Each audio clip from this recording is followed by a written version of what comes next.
This is code.org. Let's see what we're doing. Oh, this is my code from last several levels of this, right? So if you don't have this, go back through the puzzles. If you get stuck, check out my other tutorials. To mix things up, instead of ending the game when Flappy Bird hits an obstacle, try setting the score back to 0.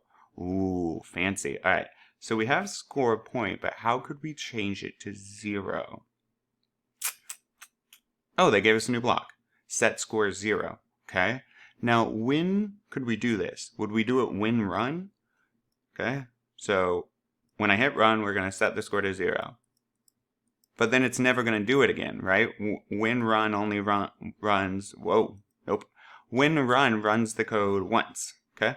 So when we hit an obstacle, hit the ground, nope. That's going to be a game over still. How about hit an obstacle? And now we're going to get rid of in game, right? Because they said when Flappy hits an obstacle, set the score to 0 instead of ending the game. Huh. Let's try this. I'll lose less now. So then only when you hit the ground you would... Oh, and we're not even taking away 1 point. We're just... Oh, but the finger's getting tired. Well, that's a different experience. I guess I'm slightly better at it. Oh, onward.